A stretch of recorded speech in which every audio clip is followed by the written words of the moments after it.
So, for my final project, I want to give all of you an insight into the special education system of the United States. Instead of just sharing my own story, which, hi, I'm Ellie. I am the one creating all of this. And yes, because of my visual impairment, you may have seen me refer to myself as blind within discussion boards. Um, I have grown up in the special education system my whole life. Since I was 6 years old, I've had an IEP, which, when I refer to an IEP in this video, that's an individualized education plan, which basically is a legal document that gives someone accommodations. Some of you might have an accommodation plan here with Minneapolis College.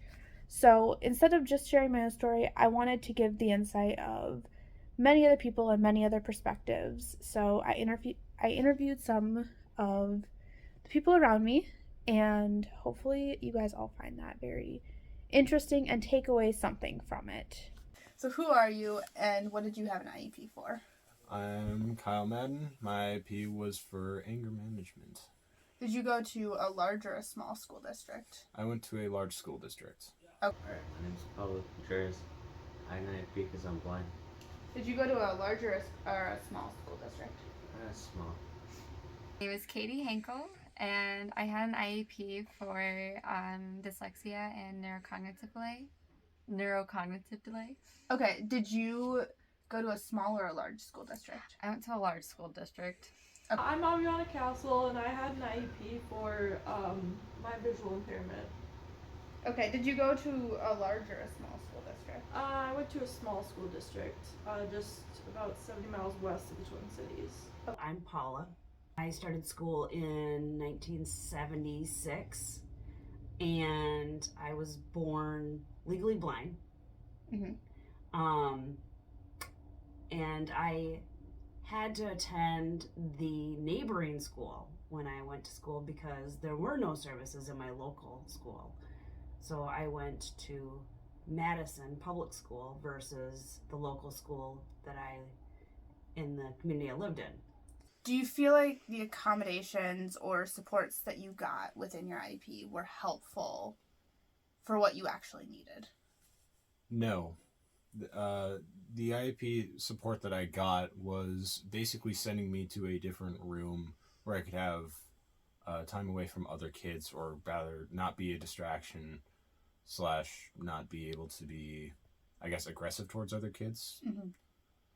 This would have been helpful if it weren't for the fact that sending me to a different room was not one of the things that I necessarily needed as a person during the time that I was given the IEP. The thing that I would have needed at the time would have been for me to be by other kids and to be able to be normally around them so I can interact with them better.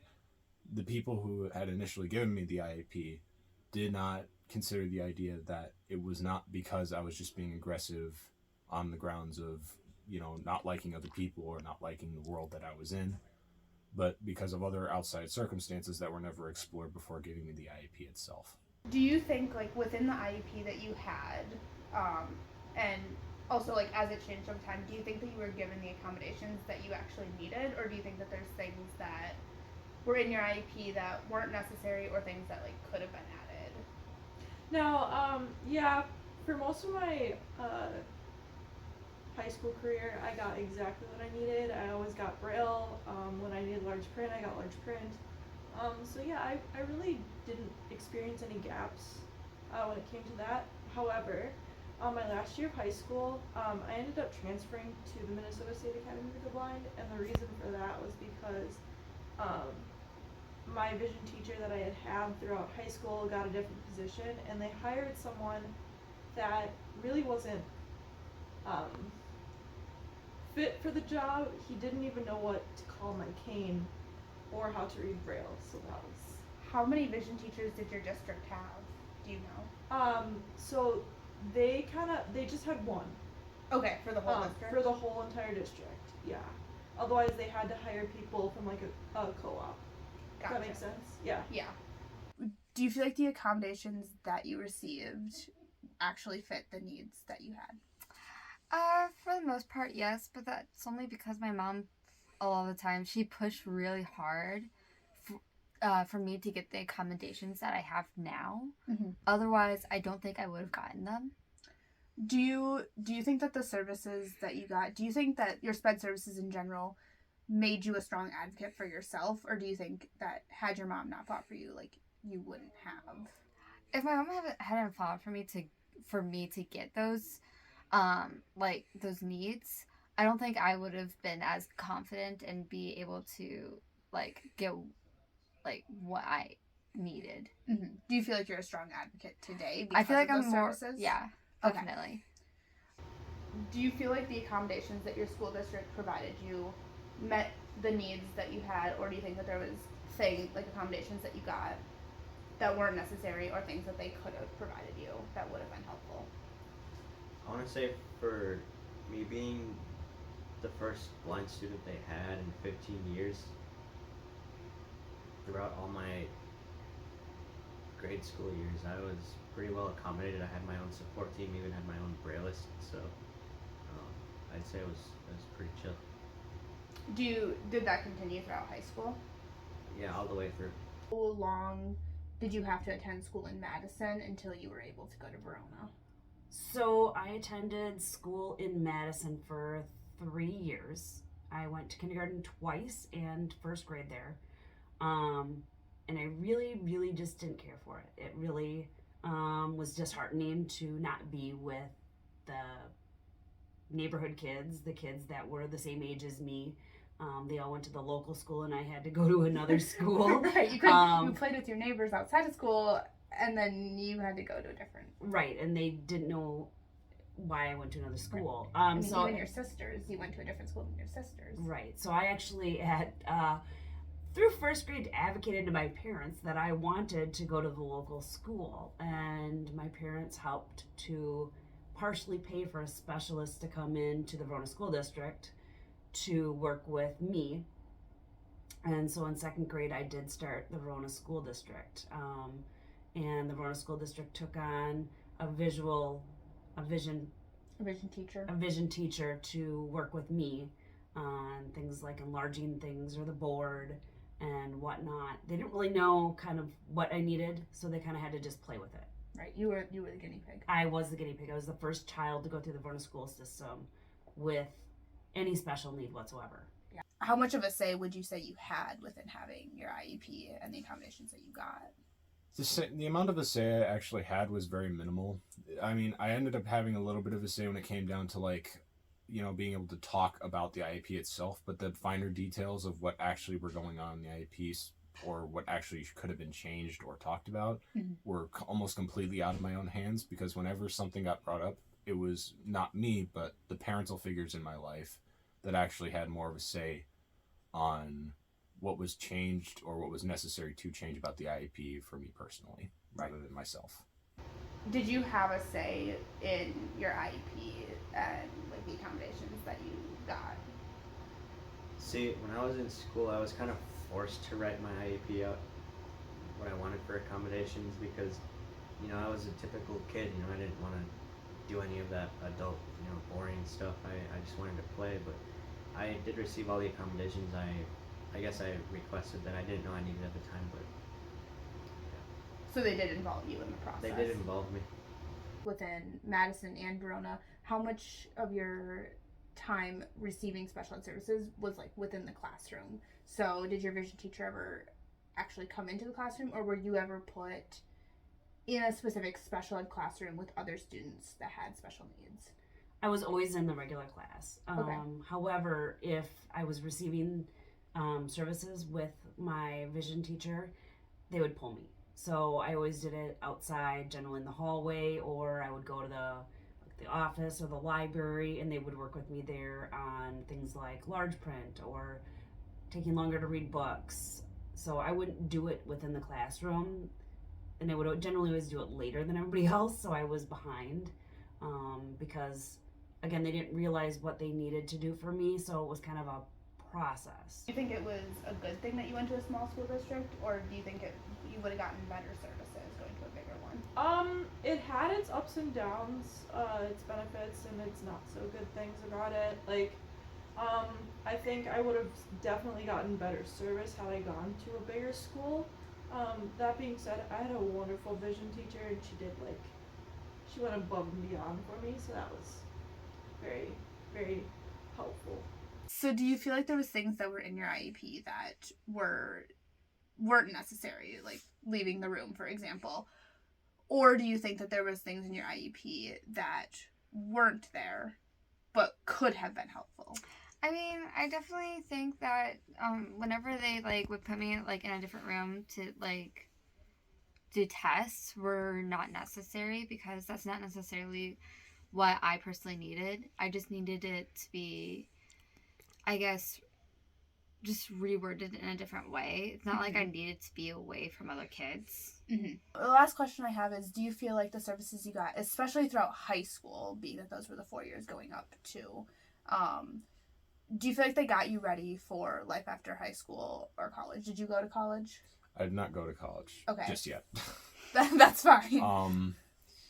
No, and frankly, because of how the IEP was given to me to begin with, being that it was not something that I actually had a main say for, a lot of the stuff that was given to me during that time didn't necessarily extend towards high school anyways, because a lot of the stuff that they wanted to try and help me with wasn't helping even before high school, meaning even if it was something that got implemented, or even something that was meant to be good for me as a person continuing moving into a, I guess, upper learning environment or a more advanced learning environment, it wouldn't have extended any help to me, because the help that would have been normally given wasn't effective before the switch. That you're in college, do you feel like your services, especially throughout high school, got you ready to go to college?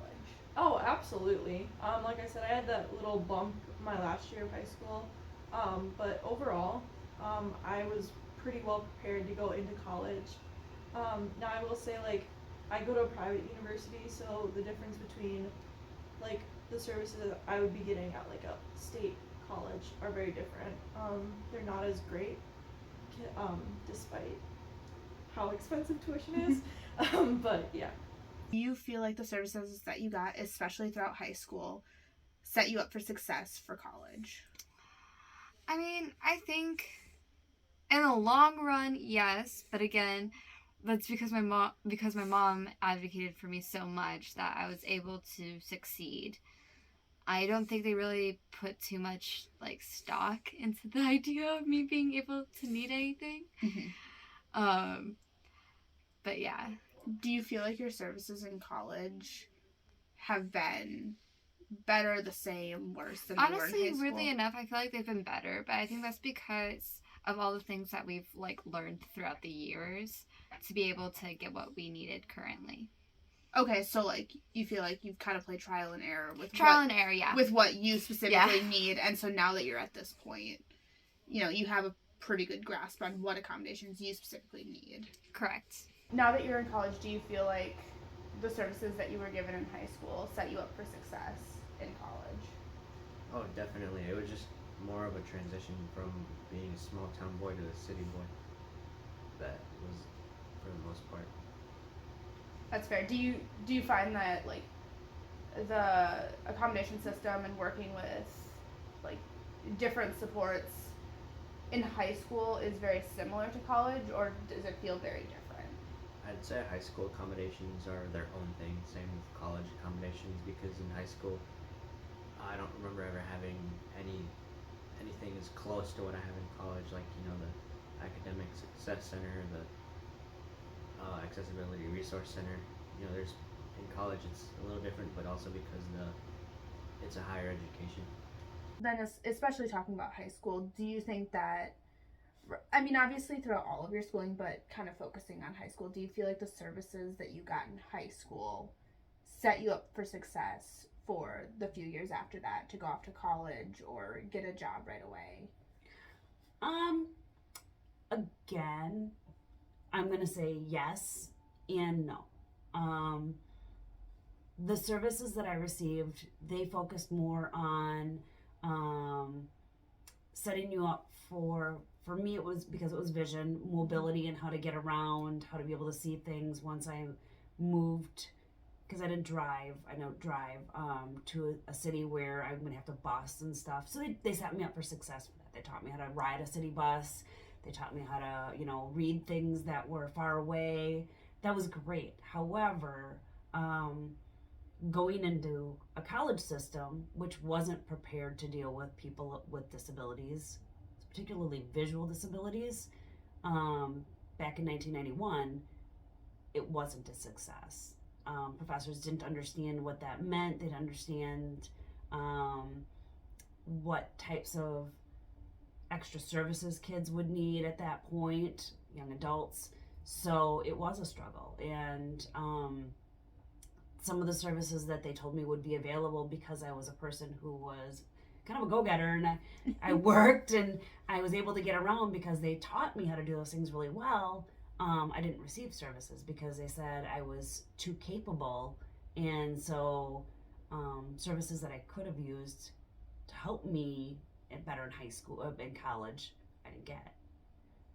So I had to kind of wait for about 10 years to go by, and in about 2001 I went back to college, but I had to do it online. But they then acknowledged services that I could have used in 91 in 2001.